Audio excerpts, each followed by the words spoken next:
As the battle against the Black Bulls heated up, Chen Liyi and his tribe continued with their game plan. The paralytic poison applied to the spear tips was lethal when it came to slowing down the beasts, especially when aimed at their legs. The rest of the gang followed up with a continued rain of spears from above. All three of the bulls that dared to overextend fell. Once he deemed that the spear rain was enough, the king ceased fire. Stonebone came up to him, urging the king to not be soft-hearted when they were so close to killing the beasts. He reckons that they should finish off the three that they have trapped before the others arrive. The king only asked how many spears they had left. Big counted only 28 remaining after pouring so many down to the three trapped bulls. Little Seeker counted a herd of about 20 more beasts incoming. That's why the king issued a ceasefire. Their spear supplies are severely limited. Stick argued that the effort and resources they poured into incapacitating the three would be wasted if they let up. But that's just one part of the plan. Chen Liyi never intended to face the entire herd with so few men. From the very start, the real goal is to take down the notorious boss of the bull herd. He reckons that after doing so, the remaining black bulls would scatter and flee like headless chickens. But luring out the boss requires an effective lure, and the three unconscious bulls they have are perfect. However, the original plan only involved one bull as bait. Dealing with two more extras has used up a considerable number of spears, a lot more than expected. Speaking of the Black Bull boss, it looks like the big boy has entered the fray. It was practically a giant monster in a herd of giant monsters. It inhaled deeply and unleashed a war cry that nearly knocked the boys over the cliff. They stood their ground, but the structural integrity of the cliff didn't do the same. What followed was the wild and chaotic charge of the Black Bulls. Building on the weakening that the boss delivered, the rest of the beasts battered the cliff with their heads. Even the tribe's men were confused, but the king immediately noticed that the Black Bull boss just commanding his herd from afar and not engaging. Finally, the stone wall cliff they'd been using for protection had caved in. Chen Liyi tried to get his people to safety, but the destruction was too fast. He saw Big struggling as her footing broke off and hurtled to the ground. Big had a rough way down the cliff and an even rougher landing down below. The king wasn't going to leave a valued tribe member in jeopardy, so he called Yellowstone and jumped down the danger zone. Much to his surprise, Wolf Bonehammer and Green Vine also tagged along for Big's rescue. Her injuries looked severe, but the king swore to protect her. He will do that by dealing with the Black Bulls closing in on their exposed location. The Bald brothers instantly prepared themselves for an intense fight. Faced with superior enemies both in capabilities and numbers, they were determined to listen to the king's commands. It looks like their plan was outplayed by a bunch of bulls. Chen Liyi hates to admit it, but the Black Bull boss may have seen through his trap. He underestimated the big guy's intelligence. Luckily, Stonebone had some experience leading the pack, and he was able to rally everyone to protect the king from above. But the king didn't want that. They needed to keep their priorities straight. Below, Green Vine took the initiative to move first. With an impressive display of agility and skill, he tossed a spear to a charging bull. It landed on the monster's throat, and the king came in to give the finishing touches. With a wide swing of his axe, the bull's throat was sliced wide open. He would have fallen for the bull's final desperate attack, but Green Vine came in clutch to swipe him away. Similarly, the Bald brothers were also standing their ground against the bulls. Their crude individual techniques weren't nearly enough to efficiently eliminate a black bull, but what Yellowstone had in spades was his raw strength. He was strong enough to face off against a bull charge and grab the beast by the horn, leaving it open for a killer spear throw. Thanks to the Bald brothers' connection, the bull was bloodily blinded. From above, Stonebone found it appropriate to initiate a focus fire. They rained down nasty paralytic spears and fell the beast. That is 2 for 2 for the tribe, and they still have a lot more bulls to take care of. Surprisingly, the other black bulls didn't charge in a blind rage. They did the unthinkable. These supposed aggressive beasts retreated slowly. The king did not like the sight of this. The herd must have received a command to back off. This means that the big guy has finally decided to enter the battle. To add to the tribe's misfortune, rain started pouring down. The rumbling of thunder and lightning signaled the entrance of the Black Bull boss. This massive beast inhaled as much air as possible, and the king already knew what was to come. He warned his men to get out of the way. Thankfully, all of them were athletic enough to do so, dodging the energy blast. The blast rampaged through the ground, cutting into the cliff face. It left a massive hole below, but missed the targets. Chen Liyi assessed that the attack must have been sonic in nature, a bull's roar, a ruthless show of power to drop the enemy's morale. The king took the forefront to attract the monster's attention and tasked his men to retrieve Big Big and then head north. As for people above the cliff, they need to stand by for the king's signal. For now, it will be a bloody 1 versus 1 against 2 kings. The Black Bull moved and charged with unstoppable momentum. The king positioned himself to the side and met the charge with an axe swing to the horns. The clash eventually devolved to a contest of sheer strength. Of course, Chen Liyi would lose against a high-level beast. Just as he was trying to regain his footing after hurtling through the air, the bull chained another ruthless attack. He spotted a factor that could swing things around, the ramp in the wall that the beast made earlier. The king used it as his runway upward. The bull then foolishly followed him and crashed against the cliff face. The resulting explosive destruction almost made the whole cliff collapse. The tribesmen and Big Big could not help but worry about their king. Speaking of the king, he had seemingly vanished among the rubble, while the bull turned its attention to the retreating tribesmen. They intend to make a last stand and prepare for battle. Even in death, they would love to poke the monster's eyes out. A metallic weapon came spinning in the air coming from inside the cliff. It hit the bull in the eye, making the beast bleed. But it did not even flinch. Chen Liyi emerged from the trenches that the bull blasted open. Thanks to the crevices, he was able to hide at a critical moment. But despite his quick thinking, he still sustained some heavy injuries. At least the morale of the tribesmen was restored at the sight of their king. Chen Liyi called Stonebone's attention to prepare and wait for his command. His man-to-man duel against the bull is not finished yet. As the beast gestures for another attack, the bald brothers react quickly. The first bald brother tried to come from above and got his body pierced by the bull's horn. Despite that, Baldy actually got his spear stabbed to land. While the bull boss was busy with a pesky bald brother, Green Vine was hacking down on its hooves. He could have taken the whole leg if he wasn't caught by the bull's grass. With his attention divided between the persistent tribesmen, the bull didn't notice the king coming ferociously. His strengthened kick landed on the monster's jaw. But the boss wasn't going down without a fight. It readied and unleashed another booming roar. This time, the attack crept up awfully close to Big Big. The king would never let that happen, so he took action. A swift axe swing to the shoulder would be enough to make the bull shut its trap. Chen Liyi did not stop there. He pushed down hard. He pushed down so hard that it nearly tore the monster's arm off. That's the signal for Stonebone and Stick to rain down spears aimed at the wound. Those wooden sticks were fast and furious. They lodged themselves in the open wound, making the bull roar in pain. The big guy stumbled and ran in a panic. After going buck wild, the paralytic eventually took effect and knocked his ass down. Those who were stuck below the cliff did not dare make another move.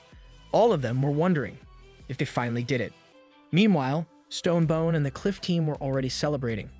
The king remained calm and checked on the fallen beast. He could not shake off the feeling that something was not right. Maybe it's because the rest of the Black Bull herd didn't even flinch. They just stared. Chen Liyi did not even get the chance to fight what was coming. He had to tank a direct hit right into his body.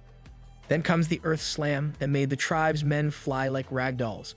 The beast then looked around and unleashed another bull's roar for the people at the cliff. The king blamed himself for the blunder. He was too careless, as the beast lazily stumbles to face him.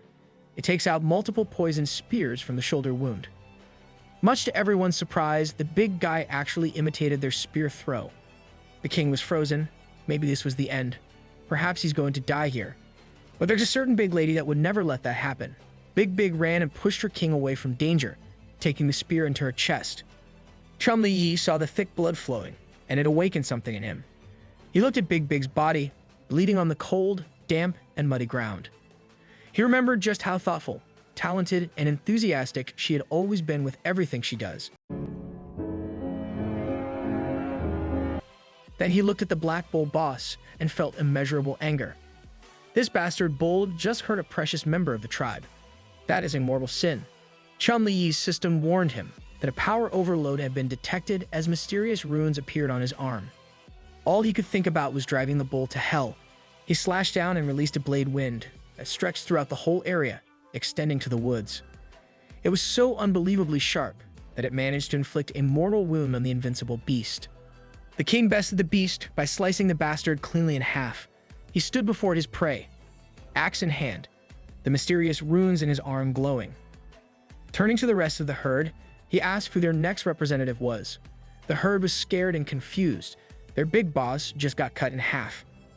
So, Chen Liyi would gladly send all of them to hell to accompany the big guy. Just the threat of another one of those unreal axe swings was enough to make the Black Bull herd scatter and run. Clear from threats, the king dropped his axe to the ground. His life was in grave danger. He tried to stay upright, while coughing up copious amounts of blood. The system continuously warned him of his rapidly deteriorating health status. All that his bloodshot eyes could focus on was Big lying down on the ground. Before finally losing consciousness, he managed to retrieve the hemostatic ointment. When he opened his eyes back up, he saw a wooden ceiling and some lovely natural pillows. One of the tribe ladies had been nursing his injuries. This blonde lady named Ayu has been diligent and caring for the king. He asked if they were in the pigsty they built a while ago. Thankfully, they weren't. After the bulls were driven away, the tribe went on with the plan to move to a new place. Everyone worked non-stop to build a shed he could rest in. Ayu advised him to lie down, while she told everyone the good news. The king got up, and his right arm looked gnarly. First, he wanted to know Big and Green Vine's status. Green Vine was found on his last breath, but miraculously recovered fast. After he woke up, he insisted on standing guard outside the king's shed. Big's injuries are a bit more severe, but thanks to the king's divine medicine, she'll be fine. It looks like they managed to complete the mission without casualties, but 4 days have passed since the hunt, and the king can't afford to lose that much time. His settlement mission to increase the tribe's population to 50 will end in 11 days. The time frame will be tight, so he needs to seize every moment. He was so focused on getting back on track that he's only feeling the pain of his wounds now. Nevertheless, he needs Stone Bone immediately. The details will be explained later. Ayu went outside to look for Stone Bone. As of now, the king has no combat power or deterrent power. If this secret gets out, it won't just be a matter of failing the system's mission. Fortunately, the tribe moved quickly to secure this new territory. They're going to need fences, and maybe wooden walls. The agricultural and breeding areas should also be arranged. When Stonebone arrived, the king didn't let him in. The bonehead just needed to listen from outside the shed. The brute was just pumped that the king was okay. Right now, the monarch has a very important task for Stonebone. It leaned into the shed and listened with intent. No one else heard this task, but it seemed urgent. Chen Liyi is determined to never make the same mistake as the bull hunt. From now on, everything must be foolproof. To do that, Green Vine also needs his own assignment. He was tasked with getting the bones and hides of the Black Bull King, making sure they were as intact as possible. For a clean skinning job, he would need to use the king's divine artifact. Grasping the axe made Green Vine giddy and excited for his task. Ayu was worried that the king's pushing himself right after waking up. But now's not the time for dozing off. Now's the time to formulate plans within plans. He invited Ayu inside the shed. The king sent those men away to give her a mission of the highest importance and priority. Ayu did not even need to listen to the rest of what the king had to say. She just quickly removed her panties. It should have been me! Realizing that she misunderstood, the lady put her clothes back on, and they discussed the actual mission. You see, the king needs some help to stage a play of some sort. Ayu is confused. They don't have the concept of theatrics yet. Chen Liyi plans to send someone to negotiate with the Coconut Grove clan. The goal is to persuade them to join the tribe and follow his command as king. Ayu raised a valid concern. Coconut Grove has more people than them. But for what the tribe lacks in numbers, the king will compensate with a show of strength. There are 2 reasons why Ayu would be the perfect representative of the tribe. Firstly, Coconut Grove is a clan led by women. Ayu would be more suited as an ambassadress. Secondly, only she knows about the king's current poor condition. His all-out attack caused catastrophic damage to his body. The ointment prevented the worst case, but the healing process is still underway. Thankfully, Ayu quickly grasped that they were basically going to scare the Coconut Grove clan with a bluff. She assured her king that she knew just what to do and that she would deliver. She's quickly climbing on the best girl tier list. You chose Little Seeker as her porter and assistant for the trip to the foreign clan. He seemed awfully chirpy, exploring the lands. Even though the clan dislikes conflict, they shouldn't do anything that would provoke those women. All Seeker has to do is lead the way, and Ayu will take care of the rest. Seeker felt a little bitter that the king had made such beautiful clothes for his sister Ayu, and nothing for him. After arriving at the location, the two hid in some thick bushes. Up front were Coconut Grove clan members, enjoying their waterfall bath time. Ayu was weirded out by how exceptionally familiar Seeker was with this taboo place. He distracted her by pointing to the person they were looking for, the green-haired goddess known as the Queen of the Coconut Grove. Ayu was momentarily stunned by her beauty, but Seeker warned her to not be deceived, as that woman had eaten several men vying for her heart. She might look like an angel, but she's a hungry devil in disguise. While the two were arguing whether that's true, a group of Coconut Grove scouts spotted their butts protruding through the bushes, and so the duo was off to a rough start now that they had been caught sneaking around the waterfall. The queen didn't even bother putting on some clothes and received the captives while naked on her throne. Seeker asserted that they were ambassadors titled by the king and sent here for a cause. The queen seemed disinterested, but she might be open to hear more. She looked at Ayu and assessed that they must have come from an inelegant tribe where women stayed as slaves, and meat was a rarity. Seeker was promptly dragged away for reasons unknown. Ayu cried out. She thought that the queen would be more farsighted than this.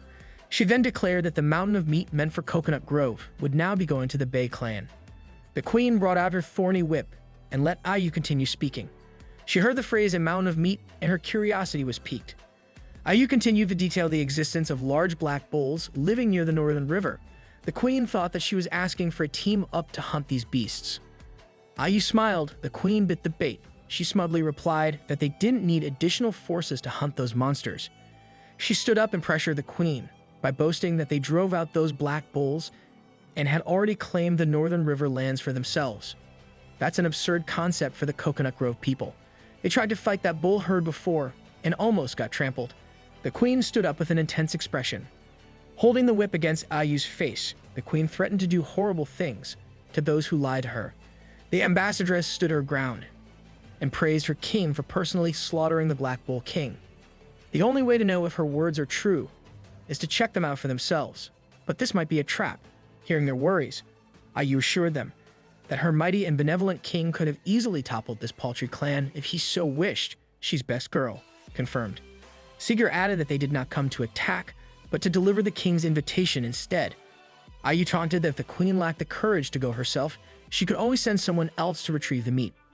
Striking the chord in the queen's pride proved to be effective, but the goddess will be putting her guard up for any tricks possible. That same day, Ayu and Seeker led a Coconut Grove delegation back home. The queen finally wore some clothes and watched her escorts closely. Stonebone just happened to be in the outskirts, telling Seeker to help with the houses and for the group to go near the riverbank, where the king was waiting. Coconut Grove members heard the word houses and were confused. Ayu continued to tag along with the queen until they reached a throne room made of various parts harvested from the Black Bull King. The queen is a veteran fighter, and she could feel a heavy killing intent from afar. She looked at the man sitting on a throne of bones, wearing ferociously barbaric armor, and felt the aura of an ancient beast. Ro was taking fake it till you make it to a different level. Chen Liyi's battle scars seemed more pronounced now. He praised Ayu for a job well done. A thud sounded from a nearby hut, but it was quickly muted by Big Big. The king ordered the injured people to hide in one shed. So as not to be noticed, they needed to stay as silent as possible. Chen Liyi cleared his throat and expressed his delight that the queen accepted the invitation and made the trip. A Coconut Grove member disrespectfully butted in, asking to see the meat.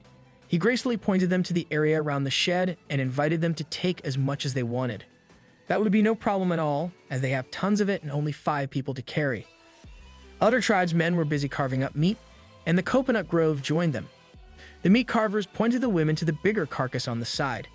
When they tried to butcher and skin the meat from the bull, their wooden blades did not even penetrate through the fur. The tribesmen stifled their laughter at the failed butchering attempt. The Coconut Grove members were presented with the evidence, but they're still attributing this haul to luck. The tribesmen who were there and played a significant part in taking down the bull herd were offended by that sentiment. As hostilities rose, the king decided to step up and dispel the enmity by throwing his axe, literally cutting the tension in the air. One attack coming from the other side of the area managed to slice the meat that everyone was struggling to make a dent in. That's a flex. Everyone was stunned. Even the queen couldn't help but ask what kind of weapon could cut through flesh so effortlessly. It's far superior to iron wood branches and bone knives. The king instructed his men to help divide the meat among the Coconut Grove people. One of the bald brothers tried to appeal that these foreigners provoked them, but Chen Liyi just snarled at him to follow orders. Baldy had to lock in and use the axe to help the foreign tribe with the spoils. With this, The king assured the queen that they could take the meat away without problems. He swore to keep his word and follow his principles. She was pretty impressed with his elegance and asked how the bull herd was conquered. He'll only answer depending on how the relationship between the two tribes develops. For now, she should just take the meat and leave. She called him a cold-hearted, stinky man. In his head, Chen Liyi regretted that flashy throw. If it hadn't been for his bull leather bandages, his wounds would have opened. A little trickle of blood had started flowing to the throne.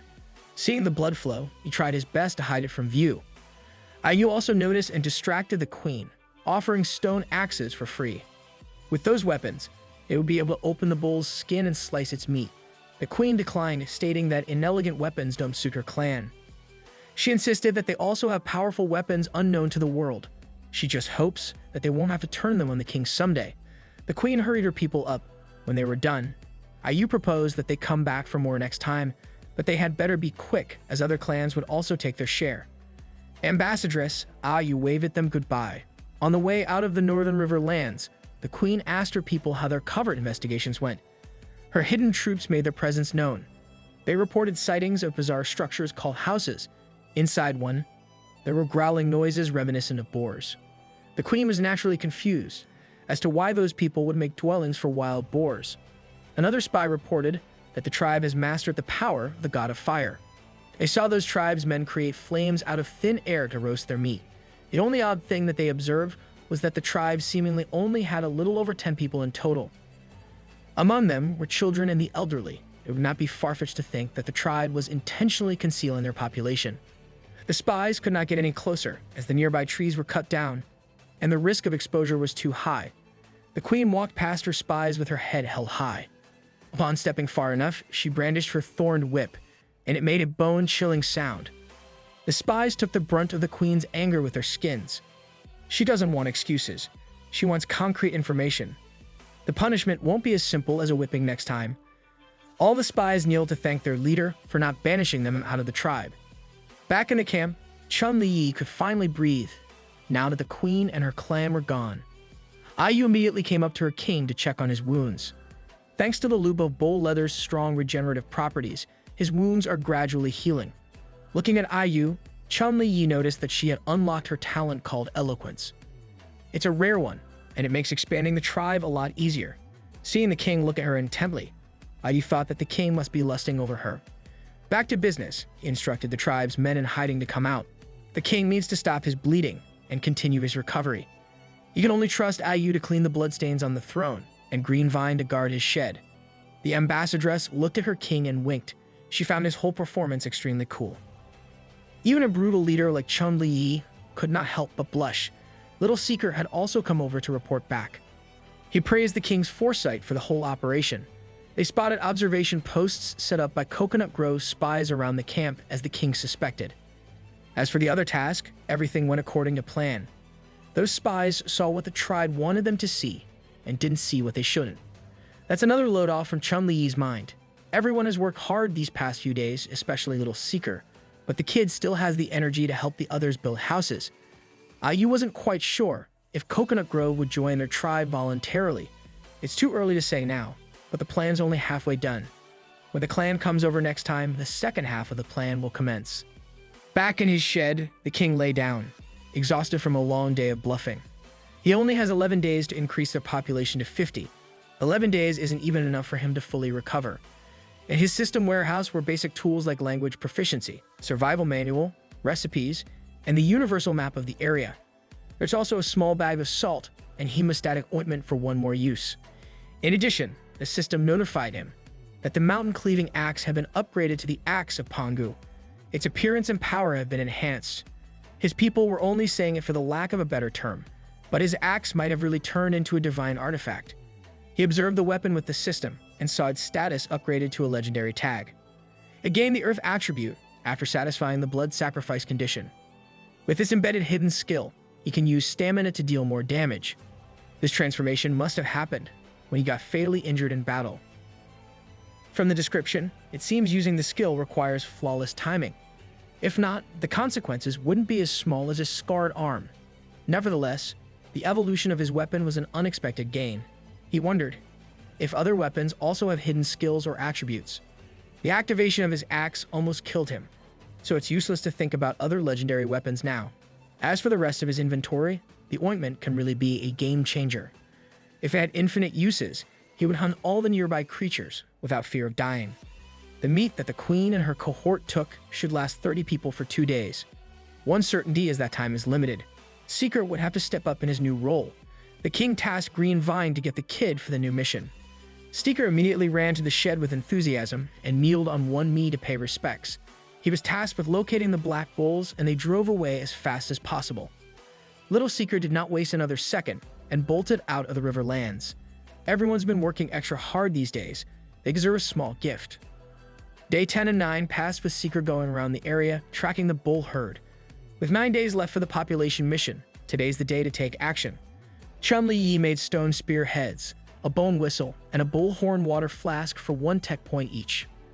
The whistle is perfect for stone bone, to command men in battles or hunts. The stone spearhead would enhance the killing power of the spearmen troops. As for the bullhorn water flask, Little Seeker would surely love having fresh water on the go in his travels. Ayu entered the shed with a piece of massive good news. The houses are finally built. He wanted to see those homes immediately, but Ayu reminded him to put on the cloak since he was still in recovery. She even helped him put it on. Ayu could see the king working hard every day, and she just wanted him to leave the small tasks there. With the duel all set, it's time to check out the new houses. When the king showed up, the tribe's men clamored all around him. Stonebone played a massive part in creating these dwellings, so he proudly presented them to the leader. It was crudely made with shoddy woodwork, but it was serviceable. The king, who'd used some modern architecture, wasn't too impressed. As for the rest of the tribe, they were just happy that they wouldn't have to live in caves or search for branches. All the house needed was the straw door, and it will mark a new start for the tribe. Stonebone proudly clicked it into place. Much to Chen Liyi's surprise, the creation of a proper wooden house gave him 10 tech points, the same point equivalent to fire making. Now that he's seeing it, it occurred to him that the whole tribe has changed a whole lot since he took over. The first time he met these people, they were practically wild beasts drinking blood and living off fur. Right now, their behavior and intelligence are becoming more refined. Maybe the system has brought about some kind of accelerated evolution. For the prehistoric people around him, the king made a note to send Little Seeker to him as soon as the kid returned. It's time to head back to the shed and plan to build more houses. They're going to need it, when many more people move in soon.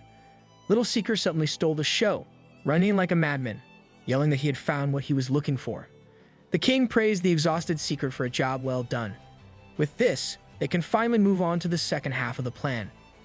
This time, the plan will require an integral job for Stonebone. The king sat Seeker and Stonebone down away from the rest to give them the rundown of his scheme. After the discussion, Stonebone seemed a little wary about the plan, thinking that it was a bit too risky. Seeker, on the other hand, confidently proclaimed that he could handle the work. When the time came, he would put on a masterclass. The king handed the whistle over to Stonebone for an easier time with issuing commands. He also teased Seeker with the gift flask, but the kid will only get it after the mission. These two just need to remember to act according to the plan as soon as the signal is invoked. The king bade the secret team farewell, wishing them luck with the mission. But letting their best fighters out in the woods had stretched the tribe's manpower thin. Now, they have no other choice but to assign some tasks to the injured people too. Chen Liyi tasked Ayu to get big, and Yellowstone to build an even more enormous unlit bonfire in front of the big house. The ambassadress immediately picked up that the bonfire must be for the guests who are about to arrive soon. Everything hinges on whether the Coconut Grove clan bites the bait set 2 days ago. Based on the silhouettes coming out of the woods, it seems like the big fish did bite. One of the tribe ladies was the first one to see the guests, and she immediately made a run for it to notify the king. Inside the wooden house, Ayu was dressing the king's wound, whispering genuine concern to his ears. He started to get used to receiving all this tender, loving care. Maybe after subduing the Coconut Grove clan, he could get double the fun and comfort. If he wants that to happen, now's the time to make it so. He excitedly tasked Ayu to get the queen to see him. On the outskirts, the ambassadress received the clan, and she praised the queen's beauty masterfully. Then, she escorted the queen to what they call the palace. The last time she was here, they only had a thatched shed, but now they have a full-on homestead. It was baffling. She tried to power trip and asked if the king was too scared to come out of the house. Additionally, she wants to take even more meat this time around. Her clan also wanted to get to know the neighbors, so she brought quite a lot of subordinates. Ayu maintained her composure and assured the queen that 40 portions of meat had been set aside for them to collect. So it's a shame that the queen couldn't muster 40 people to pick everything up. Seeing how good Ayu was with words, the queen tried to poach the ambassadress to her clan, but she politely refused. She pointed the clan to where the eat was stored and suggested that they eat in the tribe in the meantime. If they had a hard time cutting the meat, the tribe warriors could help. The prideful queen scoffed at the implication of weakness. She turned to her most trusted subordinate and tasked her with meat-taking. What do you mean by that? As for the queen herself, she's going to have a little face-to-face with Chen Liyi. The palace door creaked open, and he welcomed the honored guest to his so-called humble dwelling. She looked around the room and admitted that this palace looked somewhat elegant and decent. The king took this interest in the house as a way to entice her. He boasted that the current palace was just a temporary homestead while they were building the real tribe palace. She could not believe that this man would let the people under him live in such a grand place. He even added that he would be providing everyone with better stone houses down the line. That made the queen reveal her true colors. She brought out her thorned whip and aimed it at the king. The whip quickly wrapped itself around his body, restricting his movement. She closed the distance in a blink of an eye, pinning his face right in between her legs. Tapping her foot into his shoulder, she pulled out a bone knife out of nowhere. The queen boasted that no one understands men better than she does, and she has plenty of ways to make anyone submit willingly. She could make him offer these strange things to her freely. Just a little bit of a threat, and she was sure that the little guy on the throne would fold. Meanwhile, Chen Liyi was more concerned about popping a horror boner due to the very stimulating pose they found themselves in. He's just like me. For real. Still, he maintained his strong persona and scoffed at the queen for thinking that he would invite her inside the palace without a backup plan. In reality, he was bluffing through his teeth. He had no backup plan at all. He's still injured, and things are getting out of control. Thankfully, Ayu interrupted to inform them that the feast was starting. She was able to diffuse the tension, making both monarchs blush in an awkward position. The queen finally released her whipped prison. Chen Liyi played it cool and invited the ladies to go out and eat some meaty barbecue. Meanwhile, the queen was silently impressed that this man withstood her coercion. While keeping a poker face, he either has a backup plan or he's simply unafraid of death. Either way, he's different compared to the Sprouts in her clan. Outside, the big bonfire was lit and the Coconut Grove members feasted on large cuts of grilled meat. They even saved some for the queen. Then, the king brought out the salt for everyone to share. This is the perfect time to use this bag. Ayu was in charge of offering this rare spice to everyone. Seeing the weird powder being passed around, the queen grew curious. Ayu expertly manipulated the queen to want the salt even more. She looked around at her clan members, and their smiles of joy after eating salted meat were undeniable. So, the queen caved in and tried it. On the sidelines, the king was just pleased that Seeker and Stonebone could have more time to execute the secret mission. One bite was all it took for the cold-blooded queen to fall in love with the taste of salted grilled meat. In the woods, the elite hunting unit was cooking up something else. They were stealthily moving around the new lair of the black bulls, even though they had more meat stored than they could finish. Stonebone cleared up that today is different. They didn't come here to hunt bulls. All he even has to do is follow his command throughout the process. Seeing dark smoke signal up in the sky, the group made their move. Stonebone opened up by attracting the bull's attention with a whistle blow. Then, 3 spears flew with perfect arcs. Each one hit the target on the mark. This surprise spear attack made the bulls run in Seeker's direction. Little Seeker assured the rest of the team that he'd get the new black bull leader from above. Spotting that the biggest bull of the pack was running at the forefront, Seeker did not hesitate to jump down and mount the massive beast. Once the spear in his hands broke through the bull's skin, stabbing deeply, it let out a painful roar. Seeker laughed like he just captured the new king of the bulls. The rampaging stomps of the black bull herd can be heard far and wide. They crashed against everything in their way, making their own path. Seeker was still holding on for dear life on top of a new bull king. He psyched himself up to stave off the fear. Trying to mess with the boss, the kid taunted that a change in leadership would still lead to the same results, humans feasting on bulls. From up high, Stick was using his unusually sharp sight to monitor the situation. Unfortunately, the herd is deviating faster than their plans. Stonebone blew the whistle to signal Seeker that they were a little off target As soon as he heard that, the kid immediately thought of a way to get back on track, in the right direction. He used 2 spears lodged in the bull's back as a steering mechanism and gained the riding skill. With his newfound mastery, the rest of the way became easy. Back in the Northern River lands, the queen was still stuffing her face with delectable meat. Meanwhile, the king's mind was elsewhere, and he reckoned that it was about time for the main event to start. One of the queen's subordinates noticed something coming from the woods. It turned out to be one of the few defenders who stayed behind in the clan, running for her life. She was urgently yelling that something terrible happened in their territory. She was in such a hurry that she even tripped and slid towards the queen's feet. The monarch did not like the sound and look of this flustered guard at all. According to the frantic reporter, a group of mad black bulls stormed their camp and wreaked havoc everywhere. This was not supposed to happen.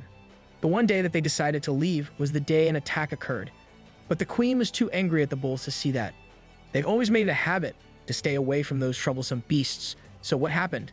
What happened was the same bulls that the elite hunting team was chasing down finally arrived at the target destination. In the Coconut Grove clan, they like using the elevation of trees while pelting the prey with slingshot attacks. They have gotten quite proficient with those ranged weapons too. Unfortunately for them, these bulls were practically immune to the paltry power of a pebble launched through a slingshot. They just don't have enough power to pierce through thick hides. So, they decided to switch combat styles to melee. Pulling out their bone knives, the reinforcements jumped down without a hint of fear. They'd braved the charge for the sake of the queen, so they got stomped in the name of the queen. One of the ladies was practically dead to rights. A bull had raised its fist to land a man-sized fist punch. Blood was spilled, and her fellow fighters screamed in shock. Instead of getting crushed under a monster's fist, the lady was fine. It's the bull who's on hot water, now that the familiar thorn whip has wrapped around its arm. The queen and her elite troops came back as fast as they could to prevent any more destruction. Any crazy bull that dares to harm her people shall suffer the consequences. That means that these mindless beasts must personally face her in combat. One swift brandishing of the whip made the massive bull tumble and fall miserably. Still, its persistence and durability were outstanding. A few seconds later, it was back on its feet, ready to charge with reckless abandon. Even the queen struggled to match the monster's speed to dodge. She tried her best to get out of the way, but was still grazed by the massive body moving at terrifying speeds. The impact was way too harsh, and she suffered a severe injury. The queen would have hit the ground, but someone grabbed her to soften the fall. She slowly opened her eyes. The pain was unbearable. All she could see was the king of Northern Riverland's concerned face, staring into her soul. Chen Liyi and the squad who led the bulls here in the first place made their entrance to take over the battlefield. He immediately turned to the bull that dared to hurt the queen and had a stare-down competition. Before exchanging blows, the king and the beast fought with their auras. Chen Liyi thought he would be feared in the bull circle by now, because of his intimidating black bull armor. Thankfully, it seemed like the armor was effective as the bull slowly backed away, losing its aggression. The king breathes in relief. He does not really want to fight monsters with an injured arm, so he decided to ramp up the act and pointed his axe in the bull's direction. He talked trash about the supposed new Black Bull King for being so much smaller and weaker than the previous one. The bull didn't dare to retaliate. Well, since the new king had lost the edge even before the battle started, making an example out of it should be fine. The elite hunting squad charged in with their wooden spears. They knew how to deal with these bulls more than anyone else. They used fire, spears, and relentless aggression to push the monsters back helplessly. Seeker and Stonebone locked in on the demoralized Bull King. Using Stonebone's arms as a launching pad, the duo invented a combination tech. Seeker used the launching pad to gain airtime above the bull. Once in there, it's up to him to stick the landing and to ride the new Bull King. Thanks to his newly unlocked riding talent, grabbing the beast by the horns and playing with it became possible. Seeker struggled to control the rampaging bull at first, but he managed. On the other hand, the king suggested that the queen retreat and heal first. But she doesn't want to go. The herd hasn't dispersed yet, and there are still bulls to kill roaming around. When she tried to jump back into the fray, the king held her back. By his estimation, she can't even handle these monsters by herself, and there are too few troops. Engaging would be equal to certain death. So, Chen Liyi proposed that she bring her people to his land temporarily. That way, everyone can heal and wait for the right time to reclaim the Coconut Grove territory. He assured her that there would be enough houses, food, and security in his tribe. He even made the queen look around. at the destruction and pain that the bulls caused to the clan. Her girls are in no condition to fight anymore. Yu jumped in, guilt-tripping the queen for letting her people sacrifice themselves in vain. So, a tough choice has been brought to her. Ultimately, the queen chose the most reasonable option and called for a full retreat to the north. You sure about that? Her closest subordinate echoed the order for everyone to back off. They are to follow the northern river guys, letting the injured ones go first. As for the queen, Yu was tasked with leading her back to the campsite, while Stonebone and the king stayed behind to buy time. The ambassadress prayed for her king to remain safe. The hunting crew continued facing off against the unbridled force of the herd. Some of the Coconut Grove warriors are still in shape to fight and provide backup. Stonebone reminded them to retreat if necessary, as the hunting crew was already well versed in dealing with bulls. But the ladies did not listen and wanted to spill the blood of these beasts as revenge. The king respected the will of the warriors. The more, the merrier. And so, the carefully built tag team of two tribes faced off against the bulls. Those that retreated first arrived at the campsite at sunset. Yu informed the rest of the tribe that the king and the others were still fighting, but they needed to tend to the injured people first. Fortunately, some rudimentary houses were already built to house the wounded warriors. If it weren't for Big and the others, who worked hard despite their own injuries, these houses would not have been finished. As for the uninjured people, they would need to help prepare food and water. For now, even the queen would have to settle for the basic house. At least food and safety are guaranteed. Yu assured the monarch that her people would be taken care of, so she could rest and recuperate. Feeling powerless, she quietly thanked the ambassadress. Yu could sense that the queen wanted to be on the front lines with the others. But overall, everything pretty much went smoothly.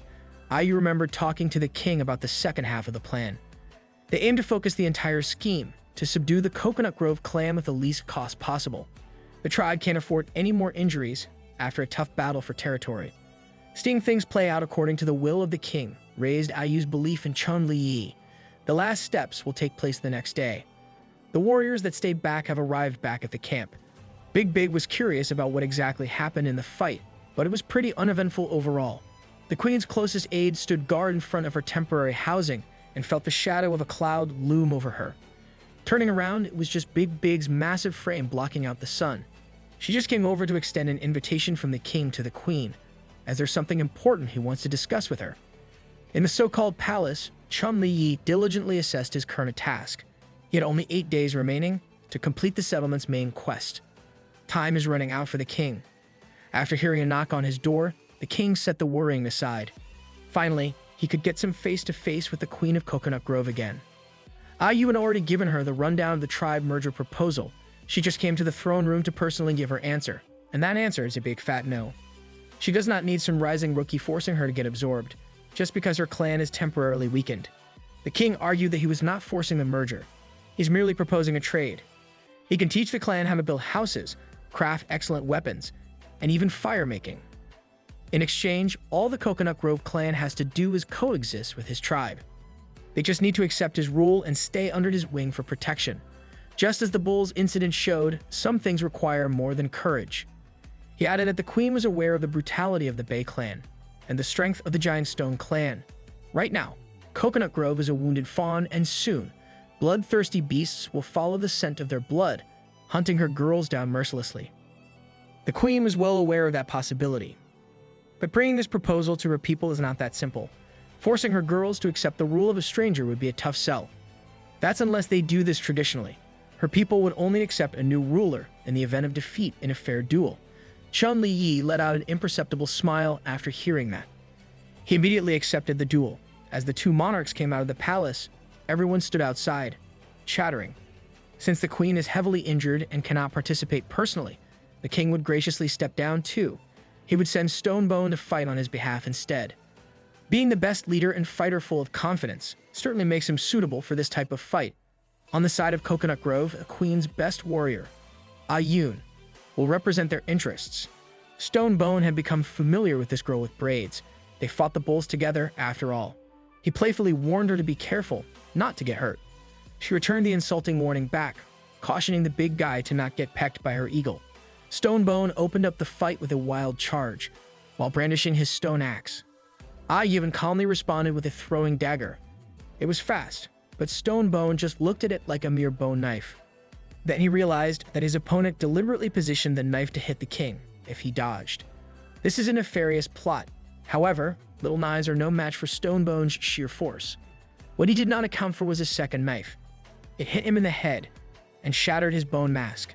He gritted his teeth through the attack and pushed forward with his axe swung high up. His wind-up was fast and robust, but Aiyun masterfully dodged the swing.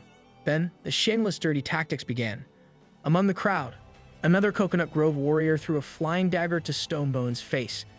The ambush resulted in Aiyun getting a clear sight and runway to the king. She raised her bone knife and directed her killing intent to the man they were supposed to obey. With her sharp bone knives in hand, Aiyun Bum rushed the king, while he remained calm and unperturbed. He must have expected some treachery of this sort, so Stick has been posted up like a sniper. A single spear throw from the spear-throwing genius shocked everyone. The king and queen watched as Coconut Grove's representative got skewered by a wooden spear. Aiyun fell. The injury was severe, and it was unlikely that she would ever get up from the ground. Stick was just way too good of a marksman. The rest of the Coconut Grove members hurriedly rushed to their fallen comrade's side. These ladies dared to pull out their weapons and turn them on the king, accusing him of playing dirty. They asserted that bringing the clan to this place had been a conspiracy all along. The tense atmosphere in the campsite could quickly devolve into an all-out war if someone speaks or acts out of line. The Coconut Grove warriors were deliberately calling for their queen to give the order to slaughter the tribe. One word, and they would gladly kill everyone not a part of the Coconut Grove. Meanwhile, the king stayed silent, not saying another word. In his mind, he was already panicking. He wasn't prepared for assassinations and an all-out war. Is this the queen's doing, or did the clan move without her knowledge? If the queen did scheme to slaughter his tribe with their superior numbers, Chen Liyi could only take control of the situation by holding her hostage. Fortunately, that doesn't seem to be the case, as the queen looked furious at her people for acting like scheming snakes. Their little plot did not escape her sharp eyes at all. Carrying out something so disgraceful disgusted her. The queen would never condone treating friends who are extending a helping hand in such a despicable way. The assassination plot won't be investigated, but Coconut Grove will declare they lost in the duel for the throne. Aiyun is the clan's most loyal and brave warrior. If it wasn't for her queen's sake, she wouldn't have abandoned her dignity and pride like this. She knew that what she was about to request was unreasonable, but everyone was aware of the king's remarkable ability to summon miracles. The queen got on her knees and humbly requested that Chen Liyi spare the traitorous Aiyun's life. For this one act, the Coconut Grove clan would be forever grateful. The king maintained a serious poker face while jumping in celebration inside. The initiative to control the situation is back in his hands. He has one more portion of hemostatic ointment left in storage, so to hammer the nail in the merger coffin, he extended his hand to the queen and vowed to not let Aiyun die. She took his hand. They are all allies now, after all. While the queen solemnly thanked him, the warrior tending to Aiyun urged the king to hurry, as she was fading fast. For now, he would have to ignore her assassination attempt for the greater good. However, there still has to be some form of punishment to discourage such behavior. There's no need for her to bounce back immediately. Applying just enough ointment to the wound to keep her alive should suffice. The remaining meds will be used to treat his own injuries. As the ointment gets absorbed by Aiyun's body, she is able to open her eyes weakly. The king advised the traitor to be carried back to rest for a few days to recover. The queen and the warrior trying to keep Aiyun alive were flabbergasted. They looked at the king like he was the god of life himself. They kneeled in his presence and praised the miracle. To make the union stronger, he pulled the queen closer to his side and asked if the merger could proceed between their tribes now. He laughed like a madman, and the queen blushed like a schoolgirl. Chen Liyi assured her that the queen could continue leading her people as long as they abide by his rules and commands. That should not be a problem at all. But before the finalization, the queen has one more final request. She wants the king to be her partner. They can have a grand ceremony to confirm their new relationship. Chen Liyi's mind stirred with wild thoughts upon hearing that. Isn't this a beautiful goddess? A gift falling right into his lap? First, they will hold a wedding. They would exchange rings to seal the deal. Then enter the bridal chamber to seal the deal even deeper. Maybe their love will give life to a healthy baby girl. Chen Liyi would accompany her as she grows. He would watch that little girl grow up and get married like he did. The king and the queen would eventually grow old together, their love still as strong as the first day they tied the knot. And finally, they would depart together and spend the eternity of the afterlife in each other's arms. Bro just wants to grow old with love. He's just like us, for real. His imagination was so sad and beautiful that it moved him to tears. Without his answer, the queen thought that he didn't want to have the partner ceremony anymore. So, Chen Liyi hugged his queen tightly and answered yes. He tenderly caressed her soft cheeks and advised that she rest and recover from her injuries first. He would need some time to prepare the ceremony anyway. For now, everyone should disperse and take care of business. The ceremony will take place in a few days, and everyone was visibly looking forward to it. Suddenly, the system prompted him to officially establish the tribe with a proper name. What will he name his approximately 1 square kilometer territory? Upon checking his stats, he noticed that the population count was 46, and he was 4 people short of accomplishing the settlement mission. That can wait for now. The territory needs a proper name first. After a few seconds of thinking hard, he came up with a name. Newbie Tribe. From now on, he will be known as the king and chief of the Newbie Tribe. He needs to figure out a way to deal with the Bei clan now. His injuries are mostly healed, and it wouldn't be too difficult to capture a few Bei clan prisoners. But he doesn't really know if captured prisoners would count as a tribe population. While he was stressing over his mission, Ayu pulled the queen aside to tell her that the king was fine. He just got distracted like this from time to time. Even the other tribe people were whispering about the king's crazy mood swings and his tendency to get distracted. The Coconut Grove girls continued gossiping that the king should be stressed out for good reason. He has to be like the men who became partners to a queen before, cut into pieces at the ceremony. Overhearing those whispers sobered Chen Liyi up.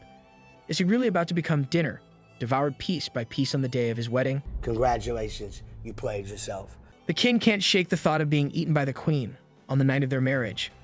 Now, it makes sense why men are so scarce in their clan. These girls go Pac-Man on boys. While he was lamenting his new problem, the sky suddenly got dark. Well, not really. It was just Big blocking the sunlight with her body again. He freaked out and screamed, then shut up upon seeing Big's adorable face. She just wanted to ask if the king was really going to partner up with that rude woman. It's pretty much a done deal. It's tradition to unite 2 tribes through marriage, but he's starting to reconsider. Big heard that preparations for the ceremony are underway. Reminded of what his future might look like inside the belly of the man-eater, he admitted that he might have been a bit hasty in agreeing. He thought he was getting a beautiful bride, but he's getting a man-eater mantis instead. Life really is unpredictable, no matter how much you prepare. Ayu came up to Big to get her back to the house and rest her injuries, but she wants to be with the king too badly, and he just wants to be alone. Since the injured people are up and about anyway, it would be better for them to just help with more camp construction. Before leaving, Big asked him to think carefully and consider her as a partner instead.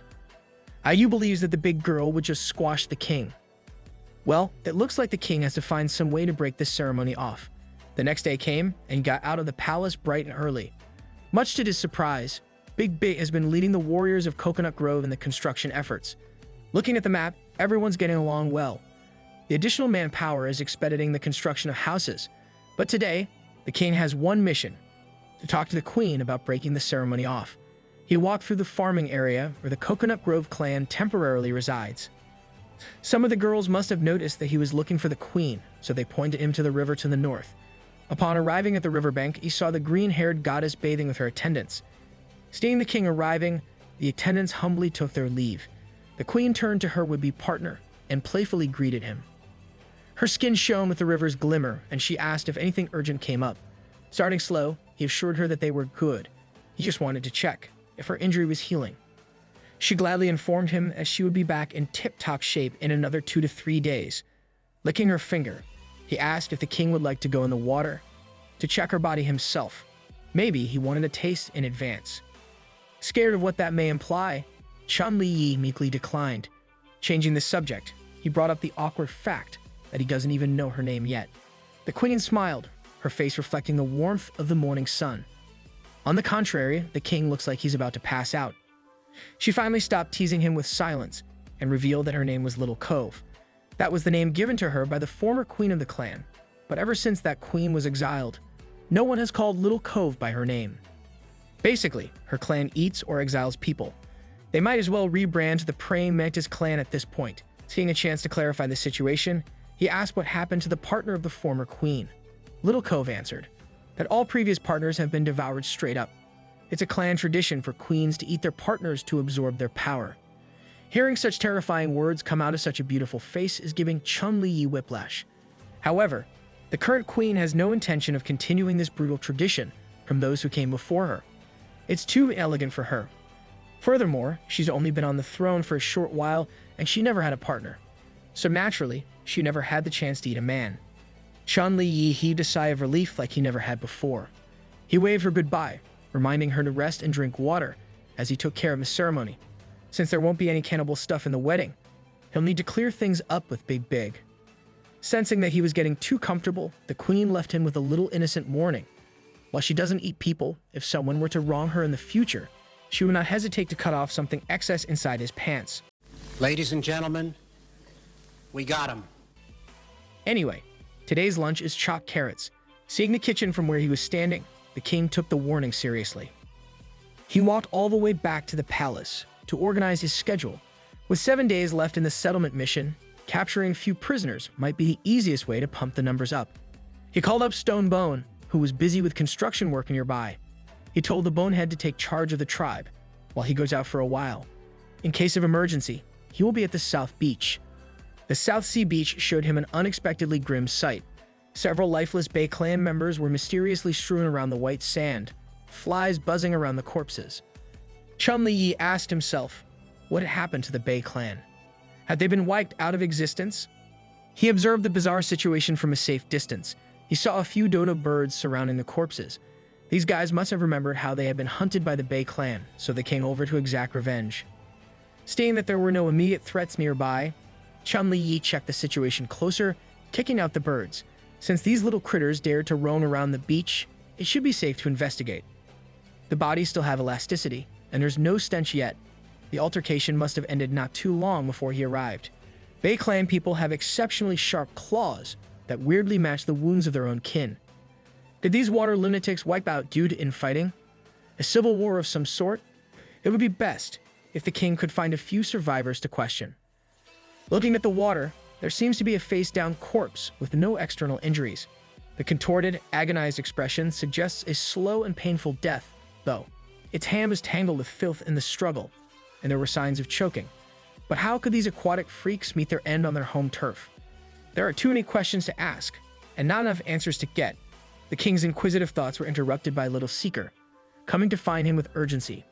The kid hurriedly informed him that a group of crazed Bay Clan members were wreaking havoc at their camp. Before Seeker could even finish the rundown, the king had already bolted to the woods as fast as he could. Stonebone and the hunting crew faced the emerging aquatic beasts. They need to save their strength and prepare for some bloody close combat action. They tried throwing spears at these bastards, but they did not even budge. Stick had never encountered something like this before. It's like they're immune from pain. As the intruders continued closing in, the hunting crew maintained their composure. They couldn't let themselves get dragged into the water, where they wouldn't stand a chance. The Bay Clan monsters charged on all fours like sprinting predators. Upon reaching the camp's strike zone, they were pelted by rocks. It disrupted their charge and opened up the offensive of the hunting crew, pushing the enemies back. Thankfully, the Queen's reinforcements have also entered the fray. The Queen got a rundown on what was happening, but she was still confused as to why these southern beach bastards were coming up north and behaving strangely. They're acting like madmen, attacking everything in sight. Perhaps considering them as monsters in this state would be more appropriate. With the numbers roughly evened out, the newbie tribe is going on their first war against the Bay monsters. It's animalistic instinct and brutality versus skills and ingenuity. The invaders did not stand a chance against the experienced fighters of the tribe. The Queen even used her whip to trap some for questioning, but she's not getting useful answers. All these Bay monsters could do was snarl like beasts, and they couldn't communicate at all. While she was starting to get frustrated by her captive, a sneaky Bay monster silently crept up. With a burst of speed, a grayscale Bay monster pounced at the Queen with an explosive force. The gray beast had a clean shot and enough power to eviscerate the Queen. Unfortunately for him, the king's timing was as perfect as ever to block the attack. The resulting clash emanated throughout the whole battlefield. Chen Liyi was genuinely pissed off that these aquatic lunatics would dare to touch his woman. He instructed Little Cove to step back a bit while he deals with the grayscale here. To break their deadlock, Chen Liyi forced his axe down, making the beast stumble like an idiot. After running as fast as he could and covering the distance from the south beach to the northern river, the king was naturally out of gas. To make matters worse, this grayscale monster easily withstood a full-force blow, backed by a strength value of 3. This was bad, and it's about to become worse, now that the other monsters are targeting the king from behind too. Thankfully, the king has an elite group of hunting warriors that has his back. Stick and green vines swiftly neutralize the pesky small fries. With determination, they declare that anyone who wanted to fight their king would have to go through their dead bodies first. Chen Liyi praised their loyalty and skills. With a trusted group of men guarding his back, he felt secure and confident. He turned to Little Cove and tasked her with helping the warriors deal with the smaller monsters, too. He needs to focus entirely on the formidable opponent in front of him. Until the outcome of this unexpected war is clear, the king is counting on his loyal subjects to pull through.